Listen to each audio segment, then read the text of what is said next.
Hello, welcome to my channel knowledge of standard.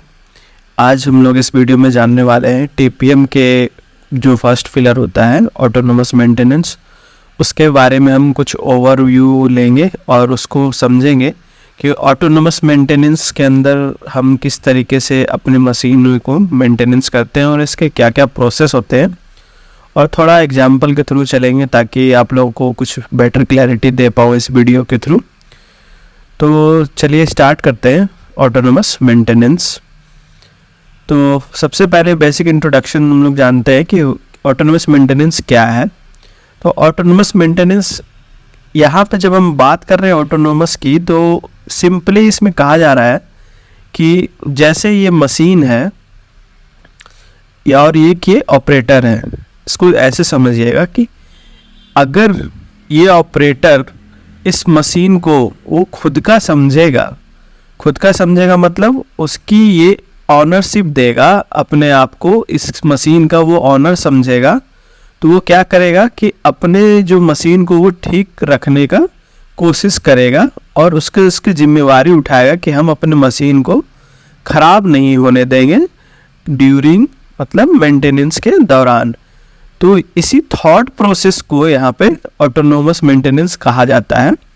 जैसा कि यहाँ पे एग्जांपल में मतलब एग्जांपल के इसकी डेफिनेशन को समझ लेते हैं कि autonomous maintenance is a process, क्या है, एक प्रोसेस है बाय विच इक्विपमेंट ऑपरेटर, जो इक्विपमेंट ऑपरेटर है जो इस मशीन को चला रहा है, शेयर रिस्पॉन्सिबिलिटी, अपनी जो जिम्मेदारी है वो साझा करता है विथ मेंटेनेंस, अपनी जिम्मेदारी को बढ़ाता है किसके साथ, मेंटेनेंस के साथ, for the performance and health of their on equipment, मतलब अपने जो इक्विपमेंट को बेहतर बनाने के लिए और उसकी परफॉर्मेंस को और मेंटेनेंस को सही करने के लिए ये ऑपरेटर अपनी जिम्मेदारी को समझता है और जिम्मेदारी मेंटेनेंस के लिए अपने आप को आगे लाने की कोशिश करता है। ठीक है, ये चीज़ यहाँ पर आपको समझाने का मैं ड्राइंग से कोशिश कर रहा हूँ। और क्या होता है इसके अंदर, जब हम ऑटोनोमस मेंटेनेंस के एनवायरनमेंट की बात करते हैं तो ऑपरेटर को क्या होता है, एक पावर रहता है, मतलब इसका हक होता है कि वो अपना रूटीन मेंटेनेंस जो है, मतलब जो डेली इसमें जो मेंटेनेंस की जो छोटे छोटे चीज़ होती है, क्लीनिंग, इंस्पेक्शन, जांच करना, चेक करना, लुब्रिकेशन, वो खुद से ही इस मशीन का कर सकता है, जो कि ऑटोनोमस मेंटेनेंस के अंदर किया जाता है। उसके बाद और हम इसके अंदर क्या समझ सकते हैं, ऑटोनोमस जो बेसिक इंट्रोडक्शन में पता चलता है कि a tool to eliminate wastage arising out of abnormality in the equipment due to forced deterioration and bring the equipment back to its normal condition with involvement of operator. कहना चाह रहे हैं कि जैसे अगर हम इस मशीन को ऑपरेटर के थ्रू अगर ये रूटीन बाय चेक करता है, इसके अबनॉर्मलिटीज अगर इसे कुछ दिक्कत मिलती है मशीन के अंदर, तो उसको उसके वापस कंडीशन में, यानी जो जिस तरह से इसको चलाने के कंडीशन में लाया जाए, मतलब इसकी कुल मिला के आप ये समझिए कि इसके मेंटेनेंस के कंडीशन को सही करके एक बेटर परफॉर्मेंस के लिए इसको रेडी किया जाए, वो वहाँ पे आपको मेंटेनेंस में, ऑटोनोमस मेंटेनेंस में कहा जा रहा है। ठीक है, तो ये बेसिक आपको ऑटोनोमस मेंटेनेंस का यहाँ पे इंट्रोडक्शन दिए गए। मेन इसमें रिस्पॉन्सिबिलिटी आप ऑपरेटर की बढ़ जाती है, ऑपरेटर को इसको रिस्पॉन्सिबिलिटी शेयर किया जाता है, ना कि वहाँ मेंटेनेंस इंचार्ज ही प्राइमरी रहते हैं। ठीक है, उसके बाद आगे इसमें समझते हैं कि ऑटोनोमस मेंटेनेंस करने का ऑब्जेक्टिव क्या है। तो ऑब्जेक्टिव ये होता है कि to equip the operator to a level so that they are able to maintain their equipment by performing, मतलब ऑपरेटर को एक इस तरह की लेवल पे लाके खड़ा कर देना जिस पे वो अपने इक्विपमेंट को अच्छे तरीके से परफॉर्म करने के लिए हमेशा तैयार रहे। वो कैसे कर सकता है, उसकी क्या ऑब्जेक्टिव्स हो सकते हैं, लाइक वो डेली चेक करेगा, अपने मशीन को इंस्पेक्शन कर लेगा कि कोई दिक्कत तो नहीं आ रही है, उसमें अगर लुब्रिकेशन की नीड है तो लुब्रिकेशन कर देगा, लेकिन ये चीज़ें डेली होगी। कोई अगर छोटा मोटा पार्ट अगर उसे लग रहा है कि जो वो कर सकता है, उसको रिप्लेस कर सकता है, उसको ठीक कर सकता है, तो वो खुद कर लेगा सुबह की रूटीन वर्क में। माइनर रिपेयर उस तरीके से हो गया, और कुछ एबनॉर्मल कंडीशन उसे दिखती है अगर मशीन के जांच करने के दौरान, तो वो उसको सही से डिटेक्ट करके अपने अगर करने लायक हो तो खुद कर लेगा, नहीं तो वो मेंटेनेंस इंचार्ज को बता देगा। तो ये बेसिक ऑब्जेक्टिव होता है ऑटोनोमस मेंटेनेंस के अंदर। नेक्स्ट क्या है कि हमें क्यों ज़रूरी है ऑटोनोमस मेंटेनेंस। सिंपली आप इसको अपने लाइफ से कोरिलेट कर सकते हो कि जैसे आप अपने शरीर को डेली केयर करते हो, लाइक ब्रशिंग, बाथिंग, क्लीनिंग, जो कि हमारा डेली का रूटीन रहता है, एक ह्यूमन बींग्स का डेली का रूटीन रहता है। हम डॉक्टर कब जाते हैं? जब हम बीमार पड़ते हैं। सो यही अप्रोच जो है हमारा अभी क्या है, मशीन के साथ भी रहता है। कि यहाँ मैंने आपको यही चीज़ बताने की कोशिश की, do we have similar approach for our machine, like cleaning, oiling, like फूड हो गया, टाइटनिंग हो गया। जो we allow a force deterioration, मतलब हम अपने मशीन को तब तक हाथ नहीं लगाते जब तक कि वो उसकी जो क्षति है उस मशीन में बहुत ज़्यादा ही ब्रेकडाउन हमें देखने को नहीं मिलता है। ठीक है, तब तक हम उस मशीन को ठीक करने की कोशिश नहीं करते। हमारा सिंपल अप्रोच रहता है कि मशीन जब तक खड़ी नहीं होगी तब तक हम उसको सही नहीं करेंगे, ना कि हम उसको झांकने भी जाएंगे, ना उसे देखने जाएंगे कि वो किस कंडीशन में चल रही है और हमें उसकी क्या स्थिति हो रही है दिन ब दिन। अगर हम उसको फोर्स डिटोरिएशन की तरह चला रहे हैं, मतलब उसको ज़बरदस्ती चलाया जा रहा है, उसके टेक केयर का ध्यान नहीं कर, उसको टेक केयर नहीं कर रहे हैं कि जो हमें होना चाहिए। तो बेसिकली हमें इसलिए करना चाहिए कि जो हमें कुछ जो भी एबनॉर्मलिटी डिटेक्ट होती है, सेंस होती है, उसको हम अगर पहले से डिटेक्ट करके ठीक कर ले तो क्या हमारा कॉस्ट सेविंग हो जाएगा, जो कि हमें बाद में बहुत ज़्यादा लग सकता है मशीन रिपेयर करने के टाइम में, जब हमारा ब्रेकडाउन कंडीशन में आ जाएगी। तो जब हम डेली करेंगे तो हमें क्या हो सकता है कि हमें उसे कम कॉस्ट में ही सही करना पड़ जाए। अल्टीमेटली आप इसको कॉस्ट से ही रिलेट करो तो ज़्यादा बेटर रहेगा कि पैसे कम लगेंगे। ठीक है, क्योंकि मशीनरीज ही हमारा बहुत ही ज़्यादा बिजनेस में इफेक्ट करता है आपके कॉस्ट को लेकर के। अब सिंपली हम यहाँ पे जानते हैं ऑटोनोमस मेंटेनेंस के स्टेप्स को, कि ऑटोनोमस मेंटेनेंस के स्टेप्स कौन कौन से होते हैं। ऐसे यहाँ आपको लिख दिया गया कि 7 स्टेप्स होते हैं। 7 स्टेप्स क्या क्या होते हैं उसको समझते हैं। फर्स्ट होता है कि हमें देखना होता है कि इक्विपमेंट को और उसकी एक्सटर्नल क्लीनिंग की जाती है, जनरल क्लीनिंग किया जाता है। इसको मैं आपको डिटेल से समझाऊंगा एक एक करके। उसके बाद क्या होता है, जब हम उसके बाद सेकेंड स्टेप में क्लीनिंग विथ इंस्पेक्शन, आइडेंटिफिकेशन और एबनॉर्मलिटी एंड टैगिंग। ठीक है, दूसरे स्टेप में हम अपने एबनॉर्मलिटीज जो मशीन में दिख रही है उसको आइडेंटिफाई करेंगे और टैग करेंगे। सब एग्जांपल से समझाऊंगा। थर्ड हमारा टेंटेटिव स्टैंडर्ड फॉर्मुलेशन होता है। फोर्थ हमारा eliminate problem source and inaccessible areas में एलिमिनेट करते हैं। फिफ्थ हमारा ओवरऑल चेकअप होता है जो इंटरनल होता है। आप यहाँ समझो कि यहाँ इंटरनल की बात कर रहे हैं और यहाँ पे एक्सटर्नल की बात कर रहे हैं। ये आपको आगे मैं डिटेल में समझाने वाला हूँ कि इसका क्या मतलब होता है। उसके बाद क्या होता है कि सिक्स्थ हमारा क्या है कि standardise through visual work place management, मतलब हम अपने जो भी 1 to 5 स्टेप कर लेते हैं उसके बाद हमें अपने वर्क प्लेस को या मशीनरीज को इस तरीके के स्टैंडर्डाइज कर देते हैं कि हमें विजुअल दिक्कतों को महसूस करके ही पता चल जाएगी। कैसे होगा वो आपको आगे पता चलेगी। लास्ट होता है हमारा 7th स्टेप कि ऑटोनोमस इक्विपमेंट मैनेजमेंट। जब ये 6 स्टेप्स हम कंटिन्यूअस करते रहते हैं तो हमारी जो मशीन की कंडीशन ऐसी हो जाएगी कि आपको वहाँ पे जाते के साथ या फिर उस जगह घूमते के साथ या आप गैम्बा पे जब भी जाओगे तो आपको ऑटोमेटिक पता चल जाएगा कि उन मशीन में क्या दिक्कत आ रही है। क्यों? क्योंकि आपने ये 1 to 6 स्टेप को अच्छे तरीके से फॉलो कर रखा है, अच्छे तरीके से इम्प्लीमेंट कर रखा है। तो ये बेसिक से 7 स्टेप्स है, इसको आप स्क्रीनशॉट लेके समझ सकते हैं और बाकी मैं आपको एग्जाम्पल के थ्रू अभी सारी चीज़ें समझाता हूँ कि ये कैसे कैसे 7 स्टेप तक चला जाए। तो सबसे पहले हम यहाँ पे देखेंगे कि अंडरस्टैंडिंग द इक्विपमेंट को समझे।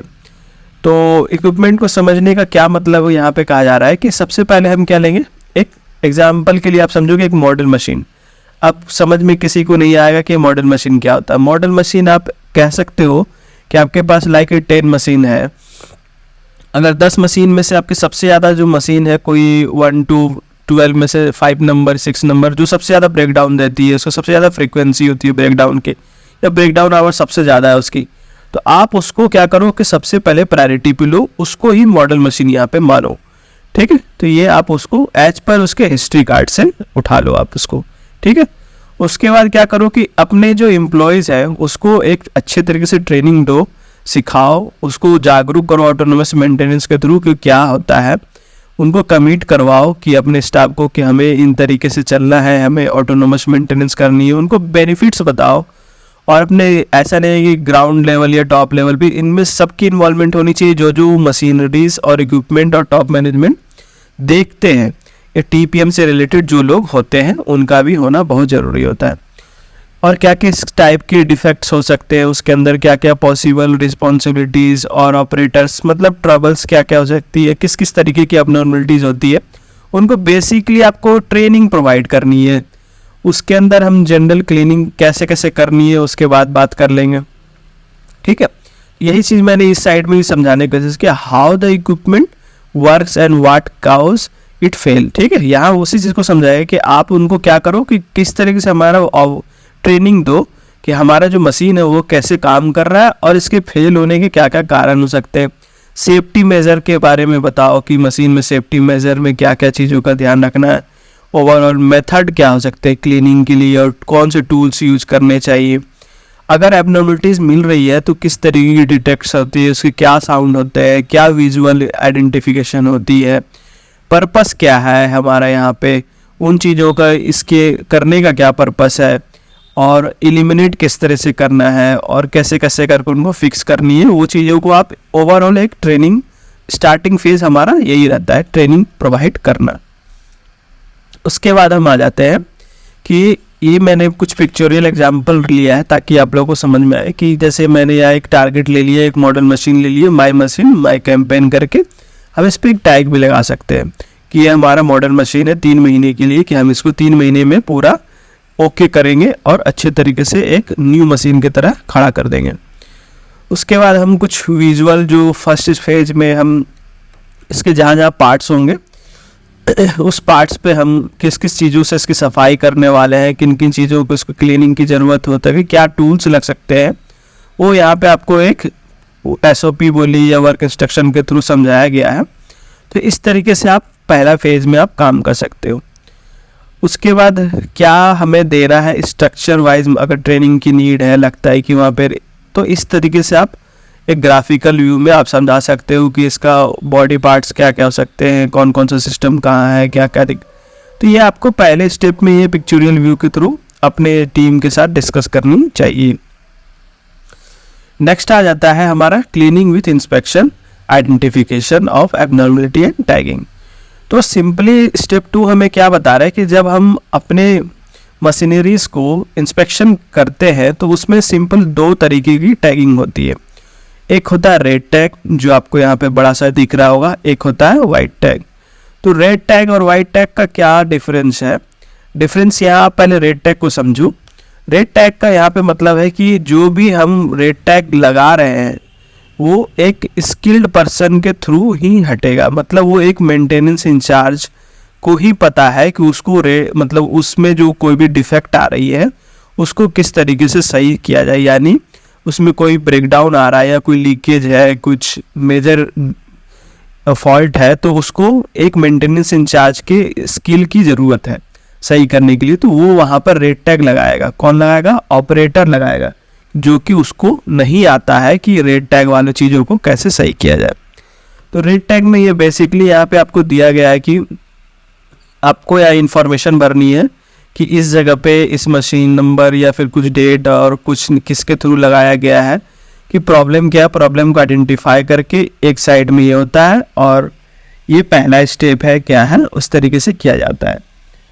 उसके बाद इसके बैक साइड में आपको डेट देना है और जब ये रिपेयर किया जाएगा उसका यहाँ पे आपको मेंशन करना है कि किस तरीके से इसको सही किया गया और उसको सही करने वाला कौन पर्सन था, जो कि एक स्किल्ड पर्सन कर सकता है। ठीक है। और उसके बाद आपको बिफोर आफ्टर की पिक्चर ले करके वहाँ पे एबनॉर्मलिटी आपको सीट बनानी पड़ेगी, आगे मैं आपको दिखाऊंगा। उस सीट में आप इसको इम्प्लीमेंट कर सकते हैं और एक डिस्प्ले में लगा सकते हैं जब ये फाइनल आपका स्टेप 1 to 7 हो जाएगा। तो तो रेड टैग यहाँ पे आपको समझ में आ गया हो कि कौन करेगा, एक स्किल्ड पर्सन जो कि एक मेंटेनेंस इंचार्ज आप कह सकते हो, या फिर एक लेवल का ही पर्सन कर सकता है, जो कि यहाँ पर नन एवर कोई अदर ऑपरेटर नहीं करेगा। ठीक है, उसके बाद हम यहाँ पे आपको बात कर रहे हैं वाइट टैगिंग की। उसी मशीन में कई जगह जब ऑपरेटर चेक करेगा कि उस मशीन में जो ऑपरेटर ठीक कर सकता है, वहाँ पे वो क्लीनिंग और इंस्पेक्शन के दौरान अपने एबनॉर्मलिटीज़ को वहाँ पे टैग कर देगा कि ये मेरा काम है, ये मेरे से सही हो सकता है, तो वो वहाँ वाइट टैग लगा देगा।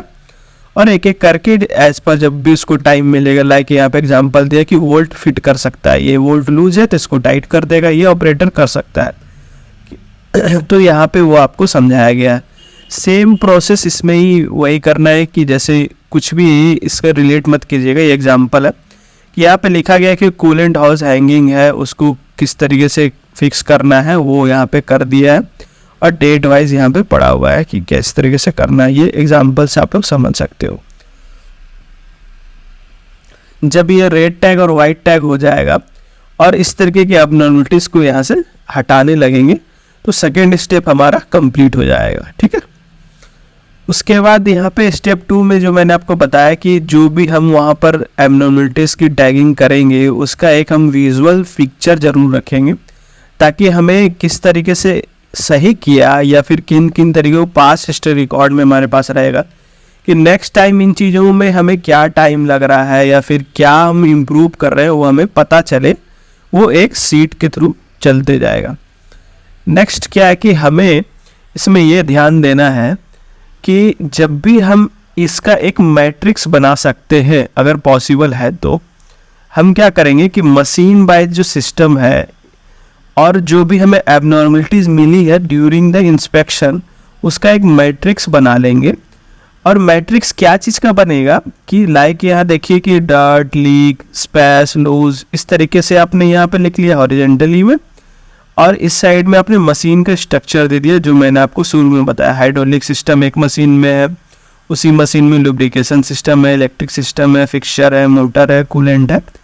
तो हमें यहाँ पे जो टैगिंग किया है, टोटल नंबर ऑफ टैगिंग यहाँ दिख रही है, ये हम क्या कर रहे हैं, रेड और वाइट टैग यहाँ हमें पता चल जाएगा कि मशीन में टोटल कितने नंबर्स ऑफ ब्रेकडाउन है या फिर कितने नंबर्स ऑफ एबनॉर्मलिटीज़ है। तो इस तरीके से एक मैट्रिक्स बन जाएगा, तो हमें ओवरऑल एक प्लान पता चल जाएगा कि हमें इस चीज़ों को किस तरीके से सही करने में और कितना टाइम लगने वाला है। ये एज पर आपको एग्जाम्पल के थ्रू दिया है कि आप इस तरीके से वर्क करके अपने प्लान को ले सकते हो। ठीक है, नेक्स्ट क्या है कि सेम चीज़ को यहाँ पे हिस्ट्री कार्ड के थ्रू दिखाया गया है कि कौन किया, किस तरीके से किया, कौन से डेट को एबनॉर्मलिटी मिली, क्या आइटम मिली, उसको किस तरीके से काउंटर मेजर किया, कौन से डेट को प्लान किया गया था, कौन से डेट को कंप्लीट किया गया था, वो हिस्ट्री कार्ड के थ्रू बेसिक सी चीज़ें ये आप लोग को पता होगी, यही इसके अंदर किया जाता है। नेक्स्ट क्या है कि हम थर्ड स्टेप पे आते हैं। इसमें हमें बता रहे हैं कि tentative standard formulation. Tentative standard formulation में हम क्या करते हैं कि जो भी हमारा ऑब्जेक्टिव होता है इसमें मेनली कि हम चेक करेंगे कि जो फर्स्ट एंड सेकेंड स्टेप में हमें आइडेंटिफाइड हुआ है कि कौन कौन से एबनॉर्मलिटीज़ होती है, उसके बेस पर हम क्या करेंगे कि कुछ एक स्टैंडर्ड सेट करने की कोशिश करें कि हमें उसे चेक करना ही करना है। हम उसको एक रिटन डॉक्यूमेंट में लेके चलेंगे बेसिकली कि उसको हमको किस तरीके से डेली वाई मेज़र करना है और चेक करना है, ताकि हमें वहाँ पर सुधार किया जा सके। यही चीज़ यहाँ पे आपको लिखा गया है और कुछ नहीं है। नेक्स्ट क्या है, इसके अंदर जो बेसिक गाइडलाइन है कि स्टडी करना है आपके एग्जिस्टिंग मशीन के चेकशीट को, जो भी अगर चल रही है पहले से, उसके बाद एनालाइज कीजिए कि ये क्यों नहीं मेंटेन हो रहा है और क्यों इफ़ेक्टिव नहीं है या है इफ़ेक्टिव, उस चीज़ को चेक करना है। जो भी काउज और प्रॉब्लम्स हैं उसको एड्रेस कीजिए, उसको सही कीजिए और अच्छे तरीके से प्रिपेयर करके एक नया स्टैंडर्ड फॉर्मुलेट कीजिए। उसके बाद एक गोल टाइम या सेट टाइम के अनुसार उस सारी एक्टिविटी को, जैसे cleaning, lubrication, inspection and tightening को प्रिपेयर करके अच्छे तरीके से चलिए और day wise, week wise, month wise या ईयर वाइज एक्टिविटीज़ को टाइम पीरियड के अकॉर्डिंग सेट करके चलिए। सेम चीज़ आपको अच्छे तरह से डिफेक्ट को, और कोई भी डिफेक्ट छूटे नहीं, उसके बारे में आपको यहाँ पे बात किया जा रहा है। अच्छे तरीके से प्रिपेयर करके एक टेंटेटिव स्टैंडर्ड बनाइए like a check sheet of machine.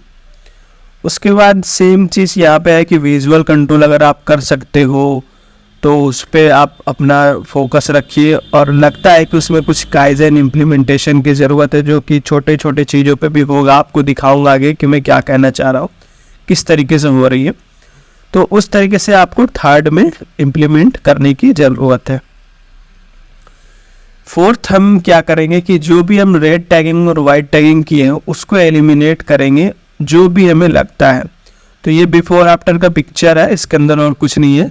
तो आप लोग इससे समझ सकते हैं कि हमने जो हमें पहले लगा उसको किस तरीके से सही किया, तो क्या क्या डिफरेंस है ये इस तरीके से हमें दिख रहा है। कि एग्जाम्पल के तौर पे ये समझ लीजिए कि हमें पता नहीं है कि ये पुली चल रही है या बेल्ट घिस रही है या ख़राब हो रही है, या कुछ इसमें आने वाली प्रॉब्लम्स के बारे में हमको नहीं पता चल रहा है, या फिर कोई और फॉल्ट है तो हमें नहीं पता चल रहा है। तो ये जब हम कट लगाएंगे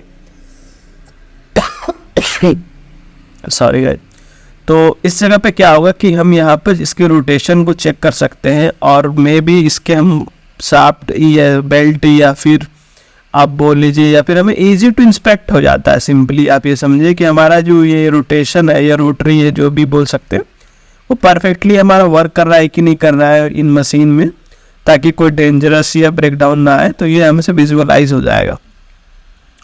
सेम चीज़ का एग्जांपल यहाँ पे आपको दिया गया है कि जब भी वो वर्किंग होती है तो इसके चिप्स इस तरीके से बिखरे हुए रहते हैं, उसको हमें डेली क्लीनिंग करनी है, ना कि उसे जमने देना, ताकि ये जो चीज़ें दिख रही है वायर और पाइप्स, ये इसको हार्म कर देगा और आपका मशीन अल्टीमेट ब्रेकडाउन हो जाएगा। जिसमें अभी आपको क्लीनिंग करते तो 2 रुपये लगते, यहाँ अगर आपने नहीं किया तो ये आपको लास्ट टू लास्ट जाके 1000 का ब्रेकडाउन दे सकता है, as per example. Fifth steps की बात करें तो फिफ्थ स्टेप्स हमें क्या बताता है कि ओवरऑल चेकअप करना है इंटरनल। अब ओवरऑल चेकअप इंटरनल और एक्सटर्नल में उसमें बताया था। एक्सटर्नल मतलब जो ऑपरेटर बाहर से देख के कर सकता है, इंटरनल मतलब जो एक मेंटेनेंस एक्सपर्ट होते हैं वह इंटरनली अपने मशीनरीज को जहाँ ठीक करने के लिए जो एक्सपीरियंस होती है, स्किल होती है, उसके बेस पर वो अपने एक मशीन के जो सिस्टम है, जो भी उनका पार्ट होता है, like hydraulic, air pressure, pneumatic, कुछ लुब्रिकेशन, मैकेनिकल, इलेक्ट्रिकल, जो भी पार्ट होता है उसको ठीक तरीके से जांच करते हैं इंटरनल मशीन के अंदर की तरफ जो मेन वर्किंग होती है, और उसको अच्छे तरीके से एक रूटीन के तौर पर उसको एग्जीक्यूट करके अपने ऑपरेटर को भी बताते हैं। तो इसको किस तरीके से करना है, उसके अंदर हमें ध्यान रखना है कि जो क्रिटिकल चेक पॉइंट्स हो सकती है, जैसे कि मैंने इस तो ले रखा है, इन कई ऐसे भी मशीनरीज होंगे जिसमें इनमें किसी की ज़रूरत नहीं होगी, तो आपको क्रिटिकल चेक पॉइंट पर खास सा ध्यान रखना है और उसको भी लेके चलना है, ना कि किसी को स्किप मत कर दीजिएगा। टोटल मशीन में जो सिस्टम है, like check point, nut bolt हो गए, लुब्रिकेशन पॉइंट हो गया, ट्रांसमिशन सिस्टम हो गया, हाइड्रोलिक चेक पॉइंट हो गया, न्यूमेटिक सिस्टम हो गया, इलेक्ट्रिकल सिस्टम हो गया, इन्हीं सिस्टम से मिलकर के एक मशीन बनती है। और इन्हीं सिस्टम के जो क्रिटिकल पॉइंट्स होंगे उसको ध्यान में आपको रख के ओवरऑल चेकअप करना है और उसका चेक पॉइंट बना के चलना है, ताकि आप उस पर इंस्पेक्शन कर पाओ। नेक्स्ट जो हम आपको समझाना चाह रहे हैं कि उसके बाद है standardise through visual work place management. इसमें सिंपल आप समझो, ये एग्जाम्पल के थ्रू इसलिए ले गया हो कि आपको ज़्यादा बेहतर समझ में आएगा। अब कोई वोल्ट लूज है, तो यहाँ क्या है कि अगर वो बोल्ट लूज है और कलर हम इस पे डाल दिए और एक मार्कर से मार्क कर दिए, 2 पेंट कर दिए, बेसिकली आप ऐसे समझो। जब ये बोल्ट लूज होगा तो ये अपना अपना जगह से क्या हो जाएगा, जो मार्कर की लाइन है ब्लैक कलर की वो शिफ्ट हो जाएगी और कलर भी इधर शिफ्ट हो जाएगा। तो ये विजुअली हम खड़े होंगे तो हमें दिख जाएगा कि ये लूज है। तो ये चीज़ आपको विजुअल कंट्रोल करना पड़ेगा, जो कि 6th स्टेप होता है ऑटोनोमस का। अब इसी में एक सिंपल वॉल्व का एग्जांपल लीजिए, किधर ओपन करना है किधर क्लोज करना है वो आप खड़े होगे तो वहाँ पे पता चल जाएगा। आप गलत डायरेक्शन में ना ही कुछ करोगे और ना पाइप डैमेज होगी ना वॉल्व डैमेज होगा। उसके बाद कोई ऑपरेशनल रेंज हो गया या प्रेशर गेज हो गया, इंडिकेटर हो गया, तो वो आपको रेड, येलो, ग्रीन में दिखा रहा है। तो इस तरीके से आप अपने यहाँ पे कुछ इम्प्लीमेंट कर सकते हो या फिर कुछ मेंशन कर सकते हो लो हाई करके, ये आपको विजुअल कंट्रोल में होता है। उसी तरीके से विजुअल कंट्रोल में आप दिखा सकते हो कि डायरेक्शन फ्लो इंडिकेटर है ये, कि हम वहाँ पे कुछ हमें पता नहीं चलता था कि किधर से इन है किधर से आउट है, तो वो एक काइजिन के थ्रू यहाँ पे बना दिया गया कि ऐसे करके एरो का निशान दे के टैगिंग करके ये कर दिया गया है। ये एक चिलर का दिया गया है कि जहाँ से एग्जस्ट निकलती है या फिर एयर निकलता है वहाँ पे एक बेसिक फ़ैन का सिस्टम लगा दिया गया कि ताकि वहाँ पे जब भी ये रुकेगी तो ये चलेगी नहीं, अगर यहाँ से हवा निकलते रहेगी तो ये घूमते रहेगी, जो कि हमें शो कर देगा कि ये क्या है, आपका मशीन यहाँ पे कंटिन्यूअस ऑन है, उस चल रहा है। यहाँ से आप दूर से ही पता चल जाएगा आपको। सेम चीज़ यहाँ पे मोटर के अंदर में होता है कि अगर कोई भी रोटेटिंग डायरेक्शन किस साइड है वो इंडिकेटर यहाँ पे दिया गया, जो बेसिक चीज़ें होती है। आपको इस तरीके के स्टैंडर्डाइज अपने विजुअल वर्क प्लेस पे करनी है इम्प्लीमेंट, तभी जा कर के आप 6 स्टेप तक पहुँचोगे, तभी आपको ऑटोनोमस मेंटेनेंस की तरफ बढ़ने के लिए समझ में आएगा कैसे करना है।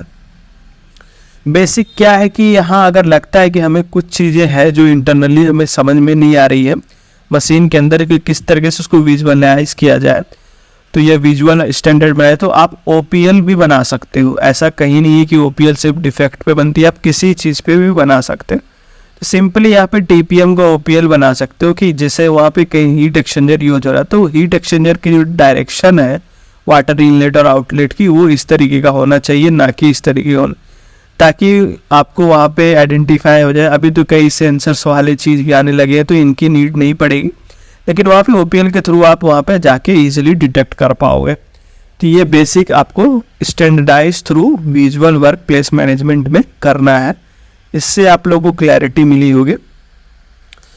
लास्ट है autonomous equipment management. Simple autonomous equipment management क्या कहता है, पॉइंट्स क्लियर है कि आपको अपने कंपनी में इस तरीके की पॉलिसी बनानी है, उसके ऑब्जेक्टिव्स बनानी है ऑटोनोमस मेंटेनेंस के लेकर के। उसके बाद अपने रिकॉर्ड करना है कि मीन टाइम टू रिपेयर क्या होगा और मीन टाइम बिटवीन फेलवर क्या होगा, और इस पे एनालाइज करना है कि उसको किस तरीके से इंक्रीज किया जाए और किस तरीके से डिक्रीज किया जाए एज पर जो डाटा आपको मिलेगा। ये क्या होती है, अगर जानना चाहते हो तो कमेंट कीजिएगा, उसको आगे भी मैं नेक्स्ट वीडियो में कोशिश करूँगा कि क्लोज करूँ। उसके बाद आपको डाटा को एनालाइज करके अपने मशीनरीज को इम्प्रूव करना है, जो कि आपको कह रहा है। और हमारा फोकस क्या होना चाहिए, 0 lost time accident, 0 defect, 0 breakdown, जो कि आपको इस 7th स्टेप में कहा जा रहा है। और अपने रिजल्ट को प्लॉट कीजिए, मतलब आप एक साथ सारी चीज़ें नहीं कर सकते, लेकिन अपना एक गोल टारगेट तो सेट करिए कि एक मॉडल मशीन को 3 महीने 4 महीने में हमें कितना ओके करना है।